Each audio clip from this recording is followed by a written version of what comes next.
Ang ating teksto ngayong umaga ay nandoon sa Roma 1:17. Kailangan natin itong talatang ito sapagkat ang susunod sana doon sa Efeso 6, sa baluti ng Diyos ay yung baluti ng katwiran na ilagay sa dibdib ng mga Kristiyano. So, kagaya ng pangangaral natin patungkol dun sa katotohanan ay kailangan natin magkaroon ng mga preliminaries upang hindi humaba at maging komplikado ang pag-aaral natin. Sapagkat pag ginag-usapan ng katwiran ng Diyos, halos pag-uusapan natin ang konsepto ng biyaya at hatol ng Diyos. Ang pag-aaring ganap, yan ay nasa sentro ng Ebanghelyo ng ating Panginoong Jesucristo. Ngayon, dito sa talatang 16 at 17, hindi ko ikinahihiya ang Ebanghelyo, sapagkat siyang kapangyarihan ng Diyos sa ikaliligtas ng bawat sumasampalataya, unay sa Hudyo at gayon din sa Griego, sapagkat dito ang katwiran ng Diyos ay nahahayag mula sa pananampalataya hanggang sa pananampalataya, o dapat tungo sa pananampalataya. Gaya ng nasusulat, ngunit ang ganap, ang matuwid ay mabubuhay sa pamamagitan ng pananampalataya. Pagpalain ng Panginoon ang pagkabasa ng kanyang salita. Ang pag-uusapan natin ay patungkol sa katwiran ng Diyos, na ayon sa binasa natin ay ipinahahayag ng Ebanghelyo. Sinabi, sapagkat dito, saan tumutuko yung dito? Sa Ebanghelyo, sa talatang 16. Sapagkat sa Ebanghelyo, nahahayag ang katwiran ng Diyos.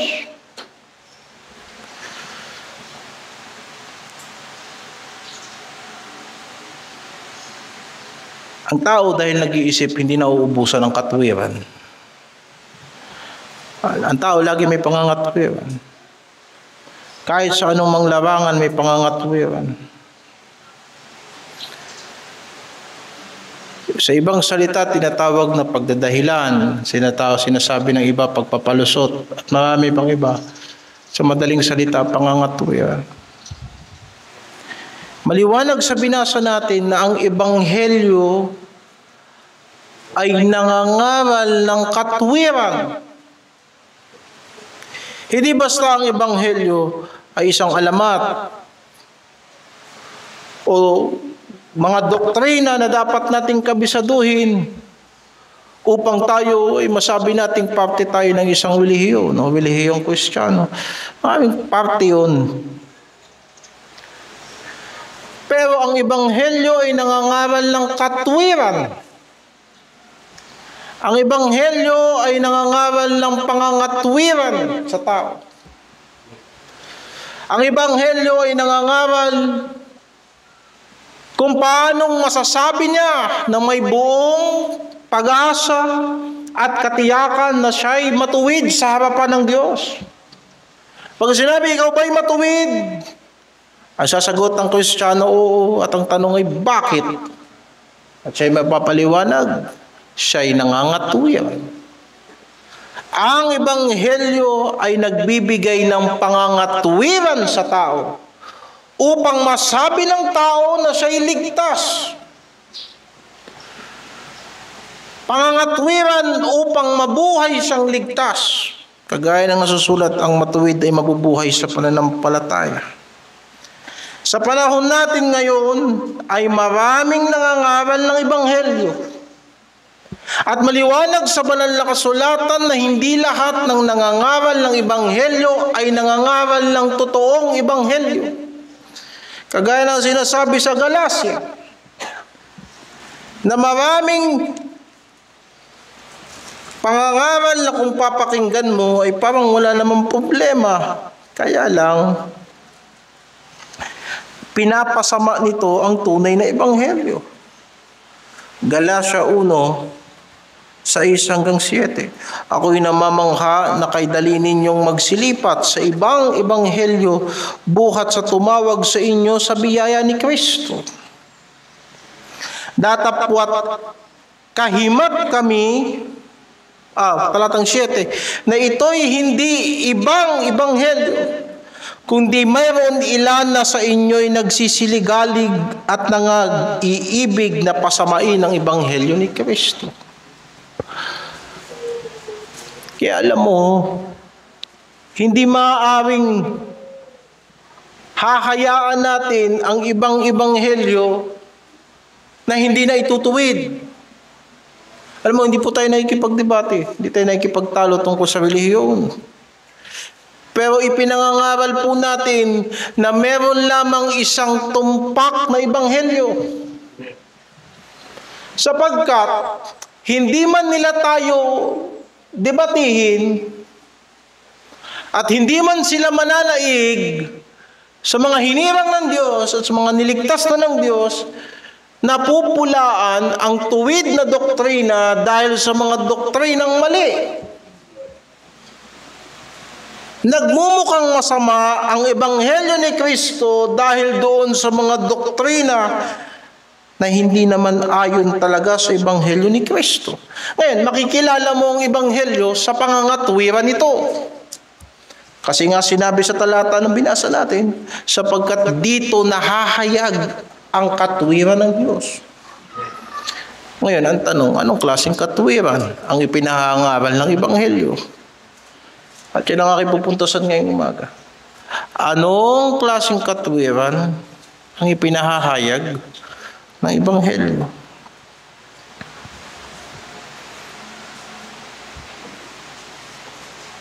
Una, ang katwirang ipinahahayag ng ebanghelyo ay hindi katwiran ng tao.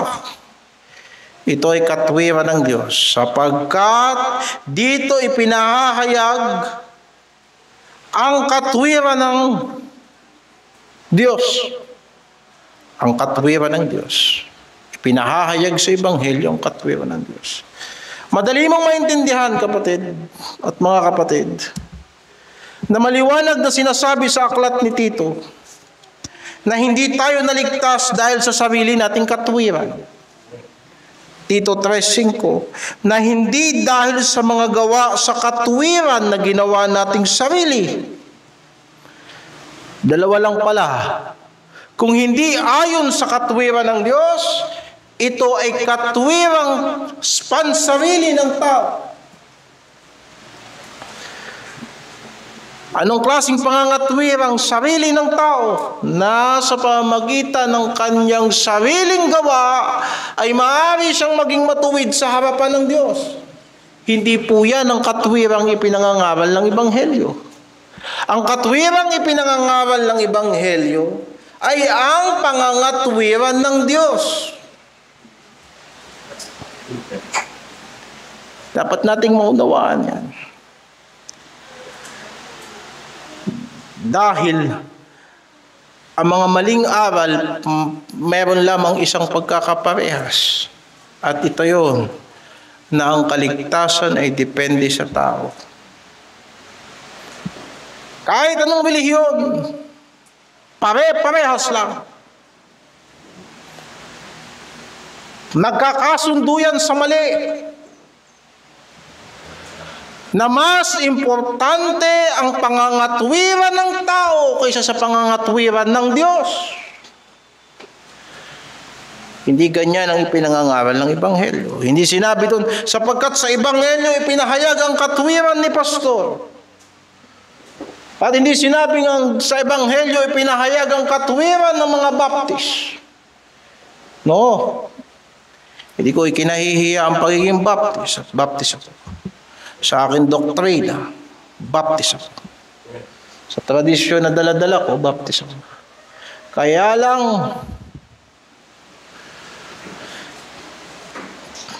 ako baptist sapagkat ang mga sinaunang baptist ay nangangaral ng katwiran ng Diyos.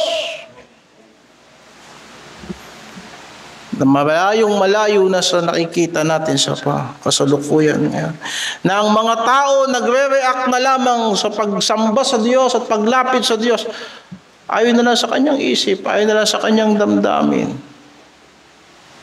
Ang pinag-uusapan sa Ebanghelyo ay katwiran ng Diyos. Bakit?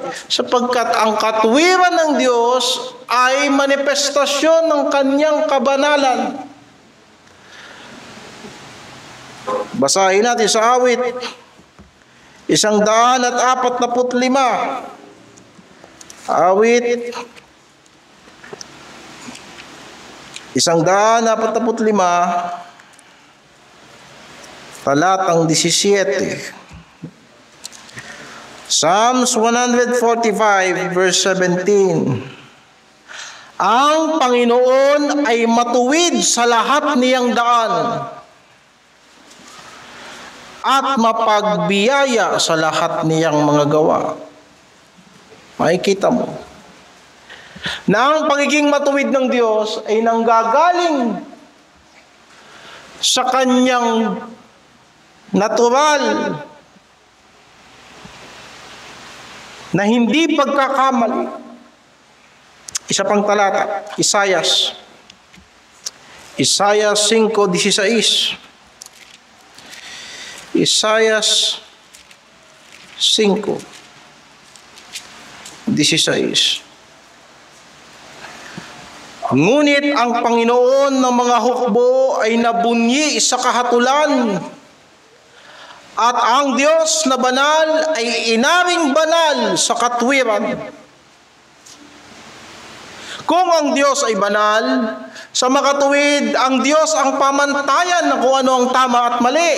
Hindi ang tao. Hindi ang gusto ng tao. Sapagkat kung ang Diyos sa sinasamba natin ay hindi pamantayan ng katwiran, sa makatuwid, hindi siya banal. Sumasamba tayo sa Diyos o sumasamba tayo sa hindi tunay na Diyos. Subalit ang ipinangangaral ng Biblia na Diyos ay Diyos na banal, na inaaring banal sa katwiran. Kung kaya nga ang Diyos ay nilalapitan, meron siyang pamantayan. At yan po ay hindi pamantayan ng tao. At yan po ay hindi pamantayan ng ating relihiyon o ng ating denominasyon o ng ating kongregasyon. Marapat lamang na tayo ay nangangatwiran ayon sa kabanalan ng Diyos. Kung kaya nga di pinangangaral ng banal na kasulatan na lahat ng tao ay nagkasala at hindi nakaabot sa kaluwalhatian ng Diyos. Bawat isang nagsasabing Kristiyano naniniwala diyan. At yan ay totoo, na lahat ay nagkasala at kapos sa kaluwalhatian ng Diyos. Subalit, pag pinag-usapan ng pangangatwiran, mas magtitiwala siya sa kanyang kapwa-tao kaysa sa katwiran ng Diyos. Kaya nagsalita ang propeta Jeremias, sumpain ng taong nagtitiwala sa kanyang kapwa-tao. Ang puso ay mandaraya sa lahat ng bagay. Sino nakakaalam niyan? Ang Diyos lang. Ang Diyos ang umaalam ng lahat ng isip at puso ng tao. At ang Diyos ay naglagay ng pamantayan sa lahat ng bagay sapagkat siya ay Diyos na bago pa magkaroon ng langit at lupa. Sinabi ng Diyos at yun ang nangyari. Ang Ebanghelyo ay hindi nangangaral partikular para lamang ang tao mapabuti. Hindi. Bagamat ang Ebanghelyo ay talagang nagpapabuti sa tao. At ito ay kapangyarihan ng Diyos sa ikaliligtas ng bawat sumasampalataya. Pero kung iisipin mo, bakit tayong mga tao ay pinagkakaabalahan ng Diyos? Bakit tayong mga tao ay iniibig ng Diyos? Sasabihin ng tao, siguro dahil sa aking sarili. Hindi. Sapagkat ang Diyos ay nangako patungkol sa buhay na walang hanggan. Sapagkat ang Diyos ay hindi nagbabago. Sapagkat ang Diyos ay matapat. Sapagkat lahat ng kanyang sasabihin ay yun ang magiging katotohanan. Kahit baluktutin ng tao yan, yan ang katotohanan. Kaya nga pag pinag-usapan kung ano ang katotohanan, babalik tayo na ang lahat ng bagay ay para sa kaluwalhatian ng Diyos. The more na iniisip ng tao na siya ay nabubuhay para lang sa kanyang sarili at naghihintay siya ng araw na siya ay mamamatay at hindi niya pahahalagahan ang kalooban ng Diyos sa buhay na ito o sa buhay na darating, mananagot siya sa hatol ng Diyos sapagkat yan ang katotohanan at ang katuwirang ipinangangaral ng Ebanghelyo ay katuwiran ng Diyos. Pangalawa, ang katuwirang ipinangangaral ng Ebanghelyo ay pananampalataya. Bumalik tayo sa teksto natin. Saan ipinahayag ang katuwiran? Sa pananampalataya. Sa Biblia, pag sinabing pananampalataya, dalawang gamit niyan.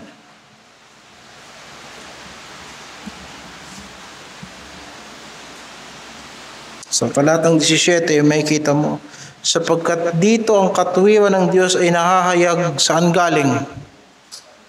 Mula sa pananampalataya. Saan patungo? Para saan papunta? Hanggang sa pananampalataya. O hindi kaya tungo sa pananampalataya. So itong katuwiran ng Diyos ay ipinahayag sa atin na isang forma ng pananampalataya. Kaya po, ako yung magsasabi, hindi po lahat ng pananampalataya totoo. Dalawang pagkagamit ng salitang pananampalataya sa Biblia. Ang una ay ang kapunuan ng mga katuruan na itinuro ng mga apostoles. Yan ang una. Tinatawag natin yan sa ibang salita ng mga doktrina. Sinabi ni Apostol Pablo, ako ay tagapangaral ng katotohanan at pananampalataya. Yan ang unang gamit. Pag pumunta ka doon sa aklat ni Judas, ang talata ay 3, makikita mo doon na kayo ay lumabang masikap, makipaglabang masikap dahil sa pananampalataya na ibinigay na minsan at magpakailanman sa mga banal. So may klase ng doktrina. Hindi lahat ng doktrina ay doktrina ng Diyos. Sinasabi sa unang Timoteo 4, may mga doktrina ng diablo na sa huling panahon ay yan ang magdadaya sa mga tao. 4:1.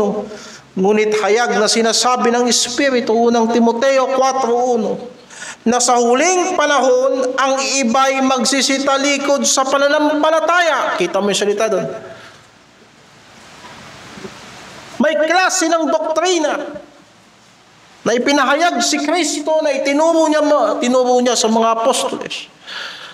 At ang mga apostoles, itinuro nila sa mga unang Kristiyano, sa huling panahon, marami nang tatalikod sa pananampalataya na itinuro ni Kristo. Bakit? Sapagkat sila'y makikinig sa mga espiritong mapanghikayat at sa mga aral ng demonyo. Yan ang unang gamit ng salitang pananampalataya sa Biblia. Aral.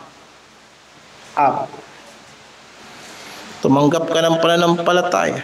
Ngayong umaga, ang ipinangangaral ko sa inyo ay pananampalataya. Ginamit din niya ni Apostol Pablo. Halimbawa, pumunta ka sa unang Timoteo 4, talatang 6. Kung ipaalala mo sa mga kapatid ang mga bagay na ito, ikaw ay magiging isang mabuting ministro ni Kristo Jesus na kinandili sa mga salita ng pananampalataya. Nakita mo yan? The word of faith.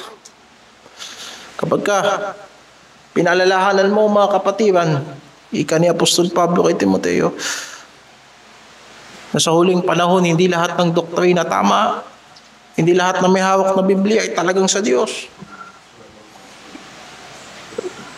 Ibig sabihin, ikaw, inalagaan kang mabuti. Inalagaan kang mabuti patungkol sa salita ng pananampalataya. May salita ng pananampalataya. Ang ipinasa sa atin ng mga apostoles, hindi lang Biblia. Ang ipinasa sa atin ng mga apostoles, doktrina. Paniniwala. Aral ng Panginoong Jesucristo ang pinasa sa atin. Ngayon, bakit nagbigay ang Panginoon ng aral? Para yung aral ni Kristo, panampalatayanan. Yun ang pangalawang gamit ng pananampalataya. Yung isa ay aral. Yung pangalawang gamit ng pananampalataya, yung pagtitiwala. Kagaya ng tanong, ikaw ba'y sumampalataya na kay Kristo? Pagsamahin natin yung sa isang sentence, ganito yun. Ikaw ba'y sumampalataya na sa pananampalatayang tinuro ni Kristo? O, hindi ba? So, magkaibang gamit.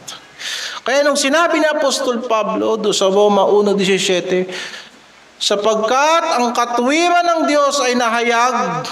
Paano nahayag? Galing sa pananampalataya na itinuro. Para ano? Para panampalatayanan. Hindi po nangaral ang Panginoong Jesucristo ng salita para pakinggan natin pagkatapos hindi natin sasampalatayanan. Hindi po tayo nangangaral ng pananampalataya sa tao para hindi panampalatayanan. Ipinahayag ng Diyos ang katwiran sa pamamagitan ng pananampalatayang itong ibinigay sa atin upang tayo'y sumampalataya kay Kristo. Ngayon, kung hindi nyo pa masyadong naintindihan, pumunta ka sa Roma 10. Nakikita nyo yun, talatang 8. Datapwat anong sinasabi nito? Ang salita ay malapit sa iyo at sa iyong bibig at sa iyong puso. Sa makatuwid bagay, ang salita ng pananampalataya na aming ipinangangaral. Nakita mo yan?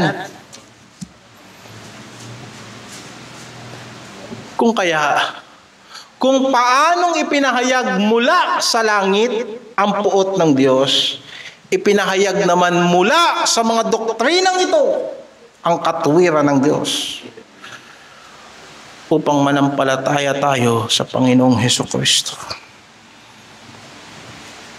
Kaya nga si Apostol Pablo, sinabi niya, siya ay ginawang apostol para ang mga tao sana sumunod sa pananampalatayang itinuturo niya.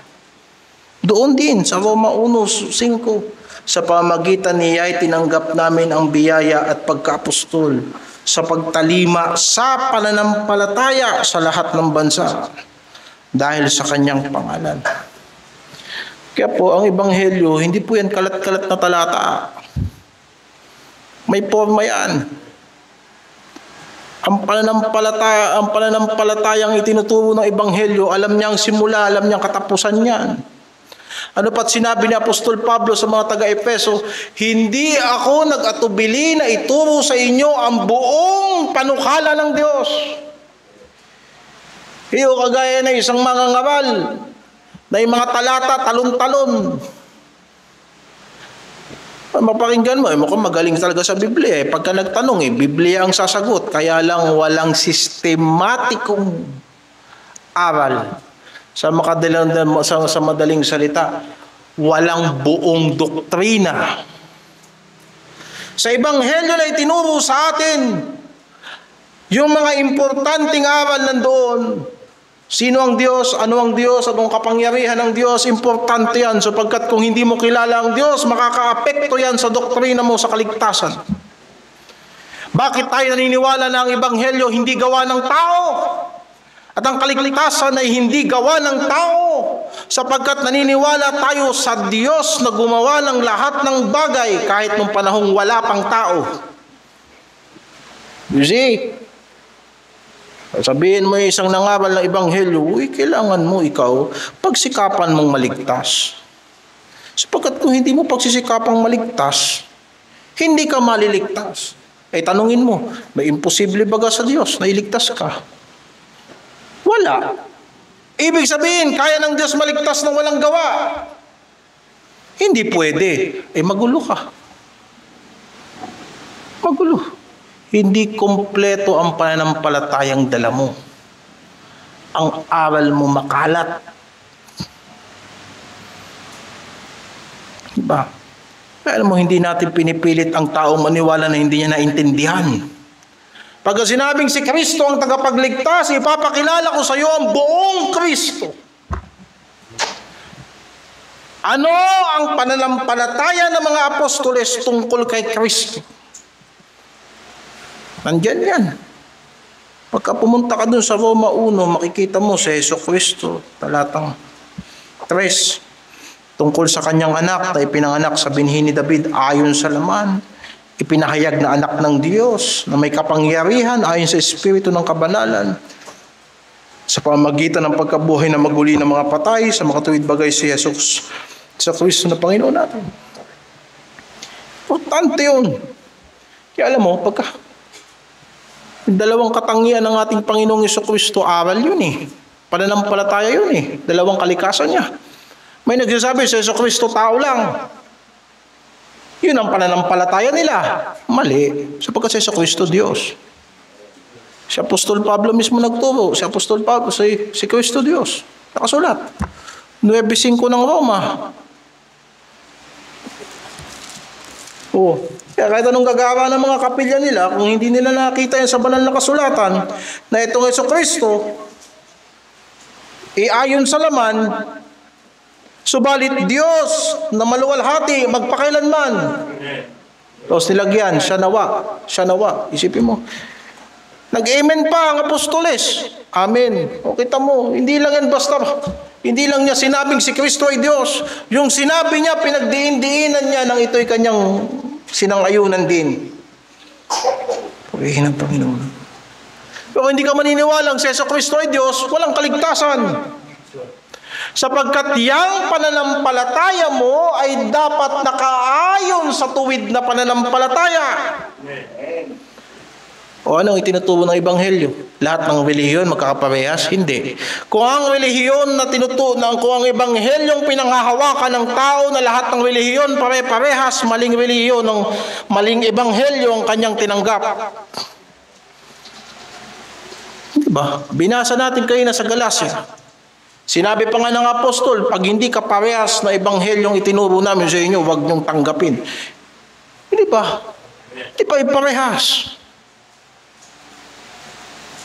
May buong itsura ang Ebanghelyo.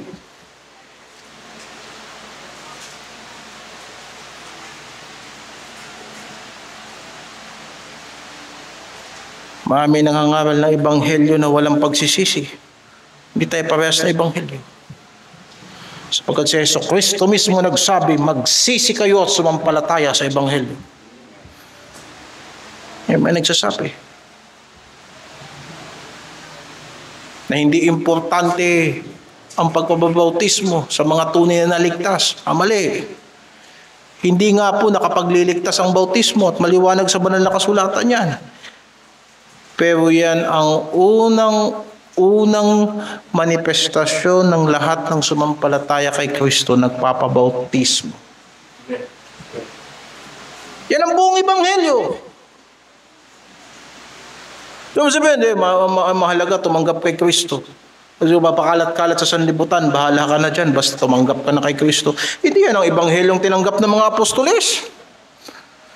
Si Jesucristo pa nga nagsabi na ang sino mang sumampalataya sa akin ay dapat magpatuloy sa aking salita. Si Jesucristo pa nga nagsabi sa atin, manatili kayo sa akin at ako'y mananatili sa inyo. Ngayon, ang Ebanghelyong, ang katuwiran na itinuturo ng Biblia, ng Ebanghelyong ito, ay nagtuturo ng iisang pananampalataya na dapat sampalatayanan ng tao. Iisa lang ang pananampalataya. At yan ang pananampalatayang itinuro ni Kristo. Kaya nga nang sinabing, tumingin kayo kay Jesucristo.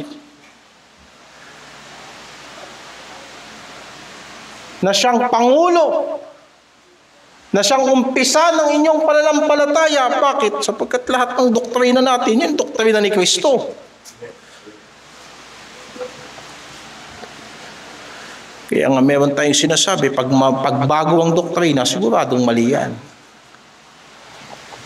Pag ang doktrina bago, ibig sabihin, maling doktrina, bakit kailan ba nabuhay si Kristo? Tagal na. Di ba? Paano yung banal na espiritu? May mga bagong pahayag. Hindi, ano bang sabi ng banal na kasulatan? Pag dumating ang banal na espiritu, ipapaalala niya sa inyo lahat ng sinabi ko sa inyo.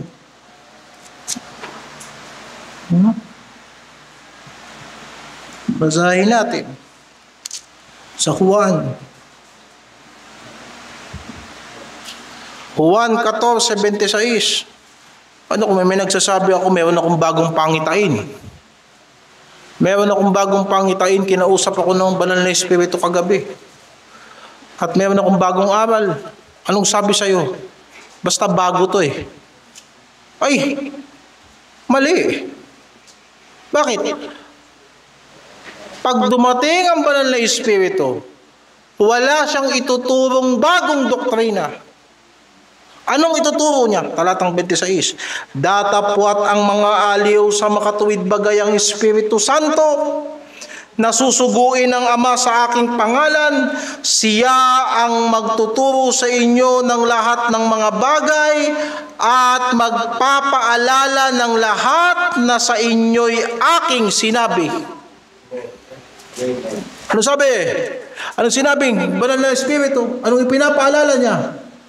Yung tinuro ni Kristo. Meron ba siyang sariling aral? Ang banal na Espiritu ba may bagong kapahayagan? Maliwanag, wala. Munta ka 16:13. 16:13.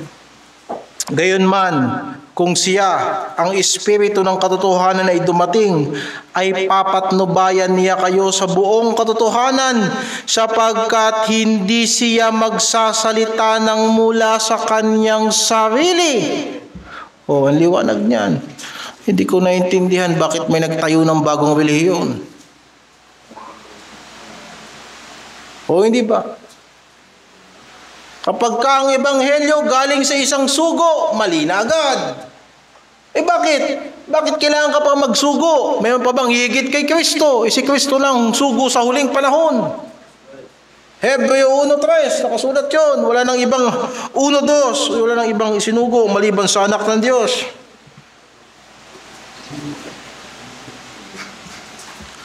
Hindi ba?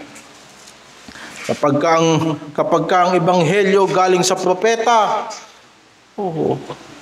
bumaba sa kapatagan at nagturo ng bagong aral at ginamit pa ang pangalan ni Kristo, kagaya ng isa dyan, gumawa ng isa pang tipan ni Jesucristo doon sa Utah.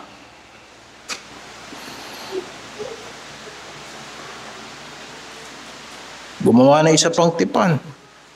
Malupit yung ebanghelyong tinuro nila na kapag ikaw ay naging masunurin sa aral nila, maging Diyos ka rin na sarili mong planeta.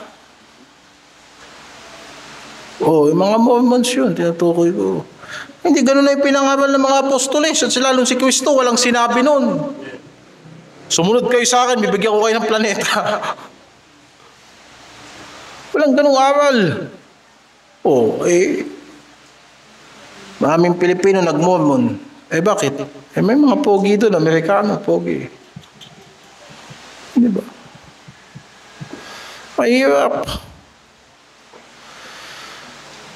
Kaya, ang ebanghelyo, may pangangatwiran. At anong pangangatwiran ng ebanghelyo? Isa lang ang pananampalataya. Hindi ako masisisi. Hindi ako masyado akong maingat sa pulpito. Hindi ako basta-basta nagpapatayo ng tao sa pulpito. Bakit?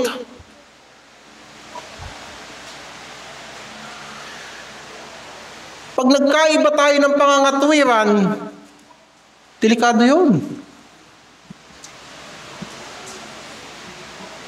Hindi tayo nag-uusap tungkol sa estratehiya. Ang pinag-uusapan natin kung sinusunod ba natin sa iglesyang ito yung mismong sinabi ni Kristo. Sinabi ng Panginoong Hesus sa Mateo 28, hindi ba? Turuan ninyo silang sumunod sa lahat ng pinag-uutos ko. Di mayroong utos si Kristo. Ngayon, sasabihin ng iba, hindi. Yung utos kasi ni Kristo kulang. Kung kulang ang utos ni Kristo, paano masusunod ng mga apostoles yung Mateo 28, talatang 20? Lahat ng iniutos ko, tapos kulang pala. O, hindi ba? Kagaya sa Facebook yan O sabi nila, ito ng tuwid na doktrina 1914. O di lahat ng nasa 1913, walang nakatupad ng Great Commission. O hindi ba? Po tayo mga kapatid, hindi po tayo nagtayo ng bagong relihiyon. Pinaugulit-ulit ko. Hindi po tayo sumulpot sa lugar na to. May pinanggalingan po tayo. At yung pinanggalingan natin, may pinanggalingan din. Sana at umaasa ako na yung ipapasa natin sa susunod na henerasyon, isang buong articles of faith. Ito ang pananampalataya na aming nilakaran. Yan ang pananampalataya ng mga apostoles. Yan ang pananampalatayang si Jesucristo mismo ang nagturo. Sa ngayon, ang mga baptist, alam mo, hindi nila pinangangaral yung salita ni Kristo. Pinagsasabong pa nila yung mga apostoles at si Kristo. Ang pangangaral ni Kristo na yan, para sa mga Hudyo yan, para sa mga Hudyo. Hindi mo ba nabasa na si Jesucristo ay Panginoon din ng mga hintil? Pero mapapansin mo yun. Ngayon, pangatlo, ang katwirang ipinangangaral ng Ebanghelyo ay bumabanggit patungkol sa hatol ng Diyos, sa puot ng Diyos. Talatang 18. Nasa Roma tayo, talatang 18. Dahil ang Ebanghelyo ay nangangatwiran at maraming tao na binabaluktot ang katwiran, ang Diyos, dahil siya ay matuwid na Diyos, ay dapat mamuhi sa kawalang katwiran. Talatang 18. Sapagkat ang puot ng Diyos ay nahahayag mula sa langit laban sa lahat ng kasamaan at kalikuan ng mga tao na mga sinisiwata ang katotohanan ng kalikuan. Ngayon, wala kang marinig diyan palagi, puro mahal ka ng Diyos, mahal ka ng Diyos. Yun na may totoo. Pero ang mensahe ng Ebanghelyo ay hindi lamang kaligtasan. Totoo lamang, dalawa ang tinitiyak ng Ebanghelyo ni Kristo. Una, ang sinumang sumampalataya ay may tiyak na kaligtasan. Pangalawa, ang sino mang hindi sumampalataya kay Kristo ay may tiyak na kaparusahan sa Diyos. At parehas yun. Kasi sinasabi sa mga mangangaral, kung ayusin ninyo ang inyong pag-share ng gospel sapagkat kung hindi niya matitiyak ang kaligtasan niya kay Kristo, sana man lang matiyak niya na sa kanyang pagtanggi kay Kristo, mayroong kaparusahan. Sapagkat sinasabi ng banal na kasulatan, ang puot ng Diyos ay nahahayag mula sa langit. Kaya sabihin, paano kami mangangaral? Paano kami mangangaral ng Diyos na mapagmahal at pagkatapos mangangaral din kami ng Diyos na napupuot? Ito ay hindi maaaring paghiwalayin, mga kapatid. Sapagkat kahit tayong mga Kristiyano, sinabihan ng Diyos, pumunta ka sa unang Tesalonica 5. Talatang 21, subukin ninyo ang lahat ng mga bagay. ingatan ninyo ang mabuti, layuan ninyo ang bawat anyo ng masama. No, masyadong magaan sa Tagalog eh. Pag mabuti mo sa King James Version yan, abhor. Tama ba yun? Abhor. Ha? Abhor. Anong talata yun? 22. Tama ba? Abhor that which is evil. Tama ba? Yung talata. Abstain from all appearance of evil. Layuan. Dumaplis pala ako. Di pumunta tayo sa unang Pedro.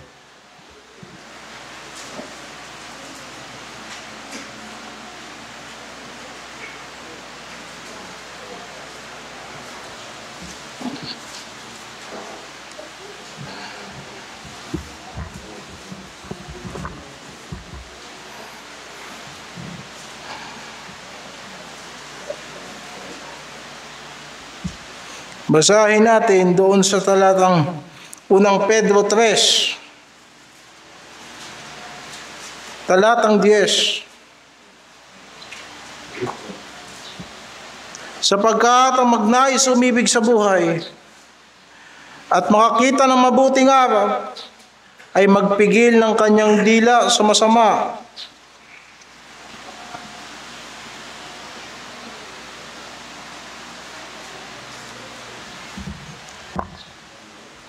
At ang kanyang labi ay huwag magsalita ng daya at tumalikod siya sa masama at gumawa ng mabuti. Hanapin ang kapayapaan at kanyang sundan, sapagkat ang mata ng Panginoon ay nasa mga matuwid at ang kanyang pakinig ay sa kanilang mga daing. Ngunit ang mukha ng Panginoon ay laban sa mga nagsisigawa ng masama. Makikita mo doon. Yun, sinasabi ko palang talata kayo na sa Roma 12, talatang 9. Roma 12. Roma 12, talatang 9. Ang pag-ibig ay maging walang pagpapaimbabaw. Kapuutan ninyo ang masama. Makisanib kayo sa mabuti. So makita mo.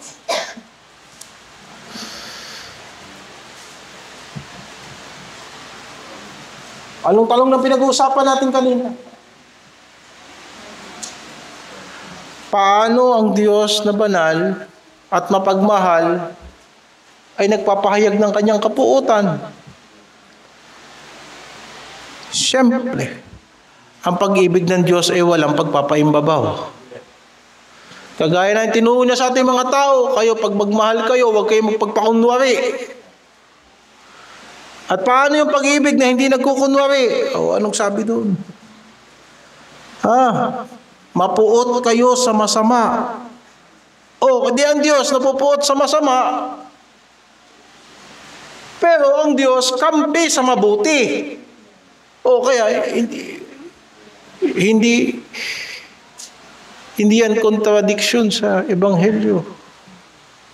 Kaya ang Diyos nagsabi, inibig niya sa libutan. Bakit? Lahat ng masasamang tao kinapuputan ng Diyos. Kaya itinuro ng banal na Ebanghelyong ito sa atin ang klase ng katwiran na hindi maaaring dayain ng Diyos. Ang kay Kristo ay kay Kristo. At ang hindi sa Diyos, hindi sa Diyos. Kung kaya't sinasabi sa atin, ang Diyos ay may puot.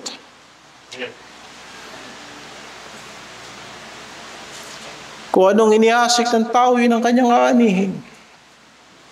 Ngayon, sinasabi, masyado niyong hindi kaya yata masyado nating hinahatulan ng ating kapwa. Kayo mga ngaral, kayo patungkol lagi sa puot ng Diyos, hindi kaya hinahatulan natin ang ating kapwa? Hindi. Bakit? Kanino bang katwiran ng ating ipinangangaral? Katwiran ng Diyos. Kasi kahit ang nangangaral ng Ebanghelyo, siya mismo Siya mismo hinahatulan ng Diyos. Lahat ay hinahatulan ng Diyos. Lahat ng tao ay nasa ilalim ng puot ng Diyos, hiwalay kay Kristo. Ang sinasabi sa Roma 3:19, lahat ng mga bibig dapat nakatikom. Walang sino mang taong magiging matuwid sa kanyang sarili sa pamamagitan ng kanyang gawa. Ngayon, kung ang pinangangaral natin sa iglesia ay katwiran ng tao, ayan, hinahatulan natin ang kapwa natin tao. Pero kung halimbawa, kung ang ating ipinangangaral ay katwiran ng Diyos, hindi ba dapat tayong lahat ay manahimik sa harapan ng Diyos? Sapagkat tayo ay hinahatulan ng Diyos. Kaya nga mga kapatid, hindi maaaring ipangaral ang Ebanghelyo na hindi natin babanggitin ang hatol ng Diyos sa kasalanan. Pakinggan mo yung mga nangangaral. Kung ipinangangaral ng tao yung kanyang kabutihan, hinahatulan niya ang kabutihan ng kanyang kapwa. Pero kung pinangangaral niya ay mabuti ang Diyos, kahit anong sabihin niya, na tayo ay masama,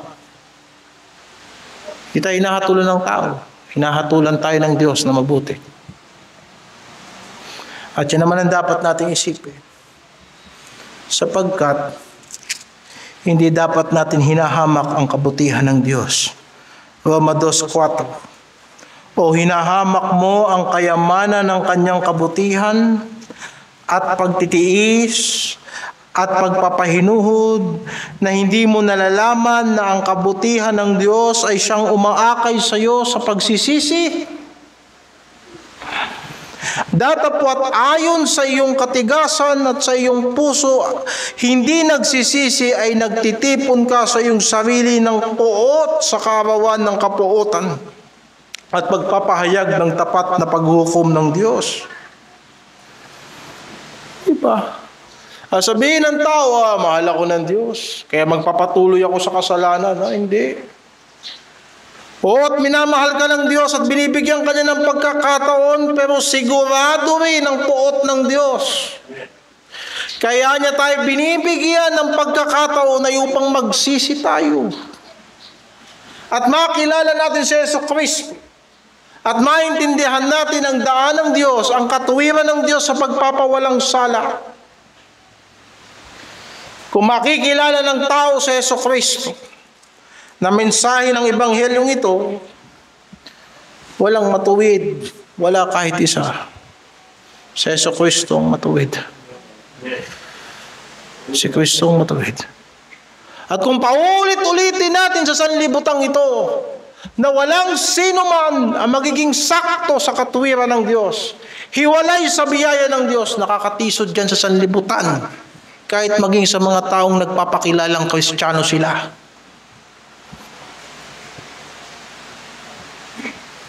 Nabasa ko yan sa Juan 6, nang sinabi ng mga apostoles, uy, ito'y matitigas na salita. Sino makikinig ng mga ganitong aral? Sino makikinig ng ganyang pangangaral? At ang sinabi ng Panginoon sa kanila, ito ba'y nakatitisod sa inyo? At ako'y nagtanong, bakit sinabi ng mga apostoles na matigas ang pananalita ni Kristo?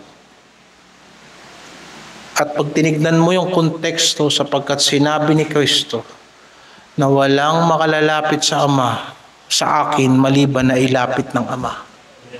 Ang tao nagsisikap sa kanyang sarili.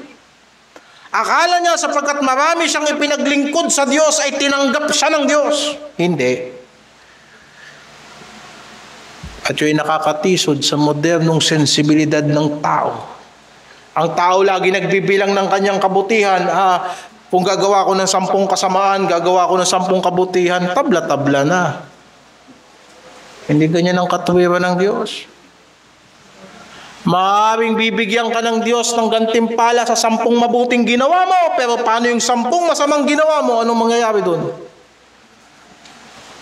Kung patas ang Diyos, kung sa lahat ng mabuting gagawin natin sa kapwa natin, gagawan tayo ng kapwa natin ng mabuti, patas ang Diyos. Pero kung lahat ng masamang gagawin natin ay gagantihan tayo ng masama ng Diyos. Kita mo na, hindi mawawala ang puot ng Diyos hanggat may kasalanan ng tao. Kaya po ang ipinangangaral ng Ebanghelyo, inilagay ng Diyos si Kristo. Roma 3, na pampalubag loob. Roma 3:21.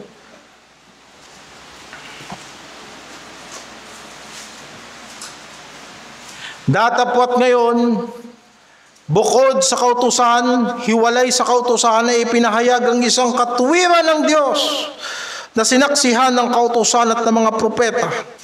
Sa makatuwid bagay, ang katuwiran ng Diyos sa pamamagitan ng pananampalataya kay Jesucristo sa lahat ng mga nagsisisampalataya, sapagkat walang pagkakaiba, sapagkat ang lahat ay nagkasala at hindi nakaabot sa kaluwalhatian ng Diyos.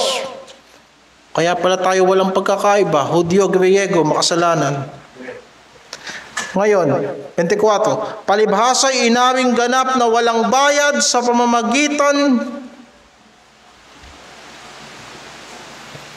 ng pagtubos na nasa kay Kristo Jesus, na siyang inilagay ng Diyos na maging pampalubag loob sa pamamagitan ng pananampalataya sa kanyang dugo, upang maipakilala ang kanyang katuwiran dahil sa hindi pagpansin sa mga kasalanan na nagawa ng daang panahon, sa pagpapahinuhod ng Diyos.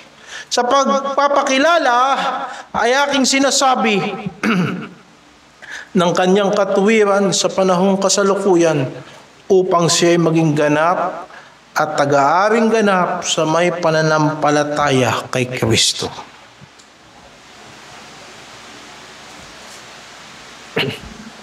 Yan po ang tinuturo ng Ebanghelyo. Kaya normal sa Ebanghelyo yung salitang limutin mo ang iyong sarili at sumunod ka kay Kristo. Bakit? Sabi mo, nanampalataya ka kay Kristo, hindi ba? Nagtiwala ka kay Kristo. Opo. Bakit? Hindi mo iwanan ang sarili mo. Nagtiwala ka kay Kristo. Inaaring ganap ba tayo sa pananampalataya lang? Oo, maliwanag sa banal na kasulatan. Ngayon, pagkatapos mong magtiwala kay Kristo, magtitiwala ka pa ba sa sarili mo? At sasabihin ng tao, ito'y matigas na pananalita, sinong gustong makinig ng ganyan? Mahirap tong ganitong klaseng aral. Ngayon, hindi ko na problema kung mahirap ang aral ng Diyos.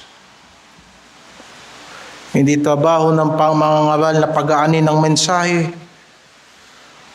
o ang mensahe ay palambutin. Sapagkat kung ang Ebanghelyo ay Ebanghelyo, hayaan natin siya maging Ebanghelyo.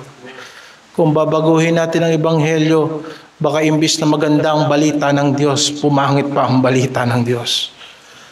Ano pang kailangan mong i-improve sa Ebanghelyo? Yan na yun. Ngayon, mga kapatid, may mga nagsasabi na masyado akong magaspang magsalita. Ay para naman maintindihan ninyo na kahit mabigat ako magsalita, ay hindi ko sinasadyang maging mabigat sa pagsasalita.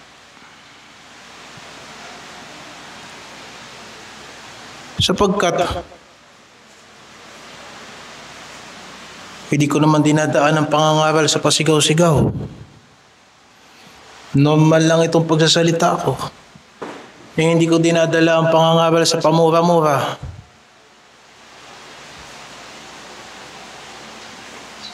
Mabigat lang talaga ang pagsasalita. Sabihin hindi ako nagdadahan-dahan mangaral. Anong pangangatuwiran ko doon? Kahit bulungan mo yung taong masamang tao, sabihin mo sa kanya, alam mo ba, masamang tao ka. Pag tinamaan ng konsensya noon, kahit anong galang ng pananalita mo, masasaktan yun. Alam mo ba,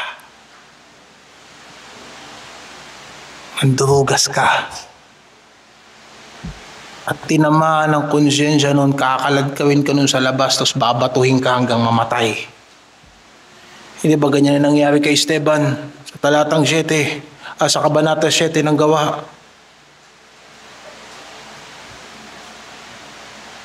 Di ba? Pero, tignan nyo kung anong klaseng sinasabi ng pangangaral. Kasi sinabi na Apostol Pablo, tignan mo sa 2 Korinto. Tignan mo sa 2 Korinto 11:6.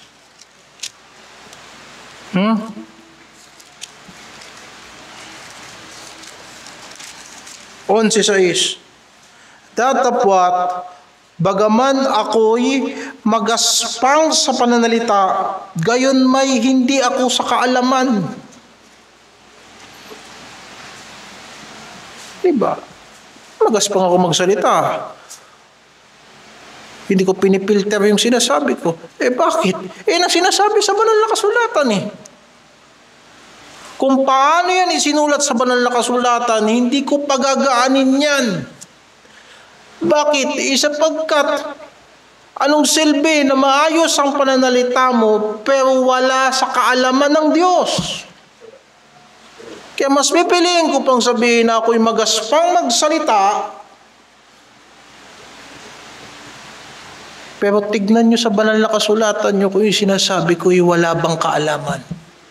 Pagka sinabi, Pastor, magaspang magsalita, pamura-mura lang, walang kaalaman. Yan. Hindi nag-aaral ang mga pastor ng baptist, tatayo sa pulpito, kung anong maisip, yun ang sasabihin. Hindi kanya ng ebanghelyo, ang pang-ebanghelyo may forma.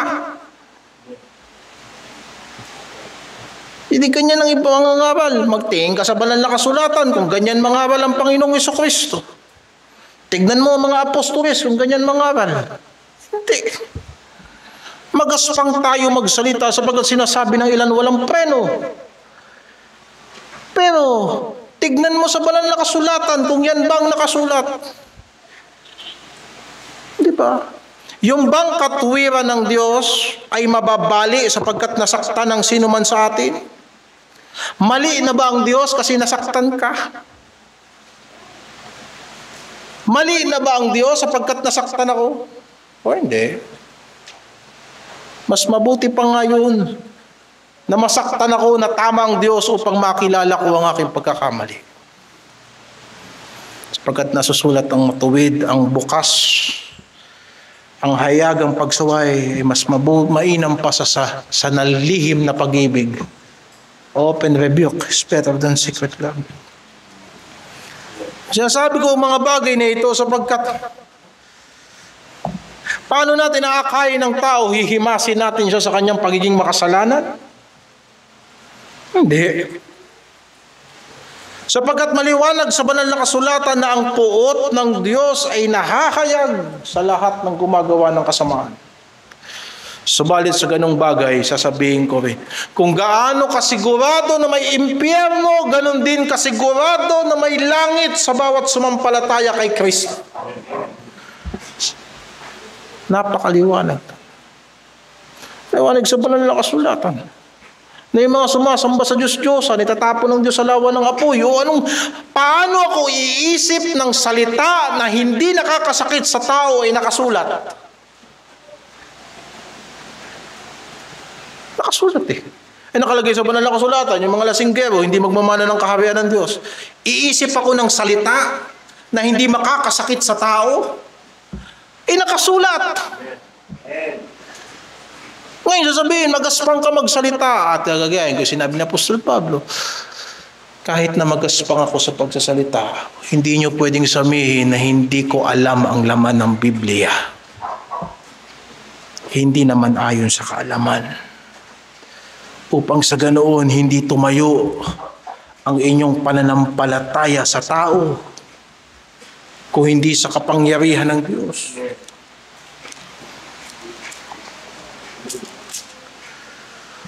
Unang Korinto 2:5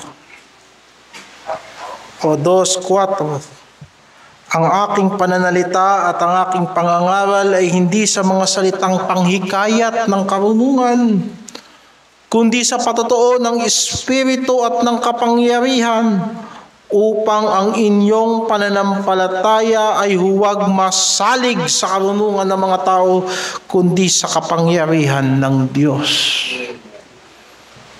Diba? Kaya mga kapatid, ang ebanghelyo po ay may pangangatwiran. At ito ay katwiran ng Diyos. At ito ay katwiran patungkol sa iisang pananampalatayang dapat sampalatayanan ng tao. At ito ay katwiran patungkol sa matuwid na hatol ng Diyos. Yan ang ebanghelyo. Yan ang ebanghelyo.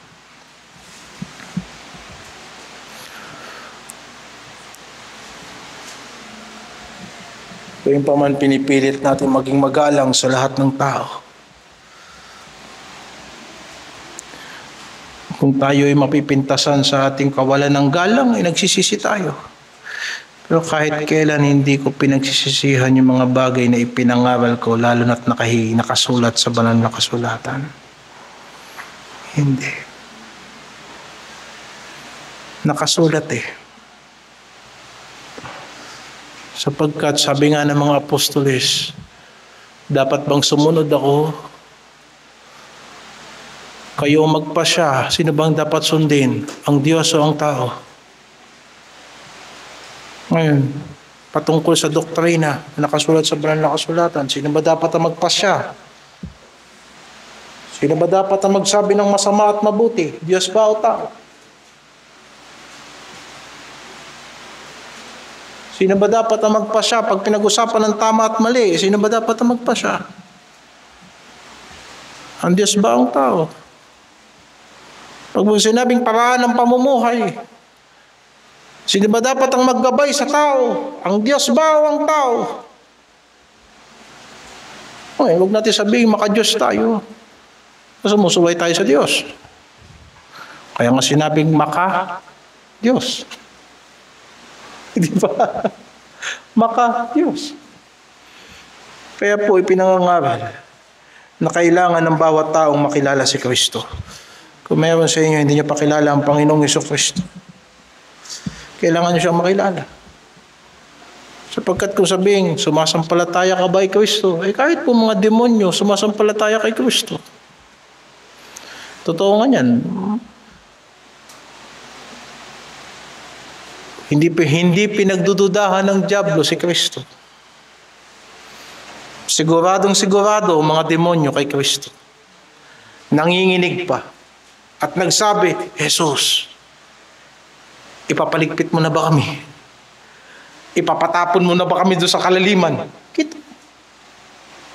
Mayroon na ba kaming eviction notice ito sa daigdig na to? Nanginginig pa. Nakikiusap pa, baka sakali. Papuntahin mo muna ako sa mga baboy. Nakikiusap. At yun ang problema sa diablo. Kahit kilala niya ang Diyos, mas masusunod pa rin siya kaysa sa Diyos. Kailangan natin ng kapanganakan muli. Kailangan ng tao ng kapanganakan muli. Kasi mga anak tayo ng diablo kung hindi tayo mga anak ng Diyos. Yan ang kalagayan nating lahat. Ganyan tayo. Hindi yan nababago ng relihiyon. For so long time, baptist na ako simula pagkabata. Pero sa aking mga gawa at aking mga isip, talagang hindi ako anak ng Diyos. Salamat na lang sa biyaya ng Diyos. Salamat na lang nakilala ko si Kristo. Hindi nababago ng kahit anong pagiging mabait natin ang ating kalagayan.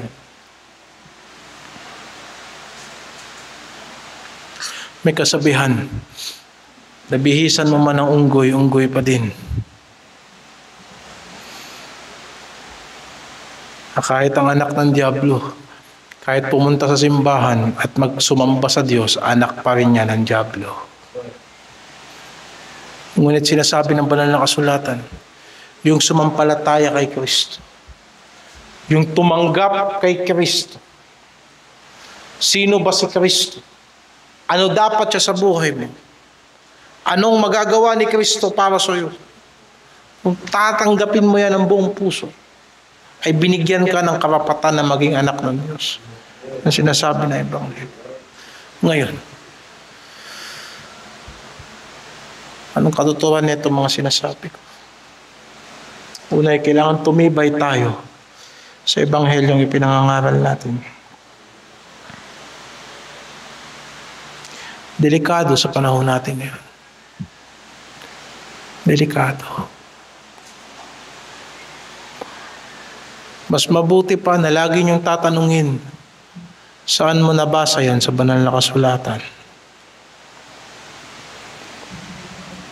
Mas mabuti. Saan yan sa salita ni Kristo?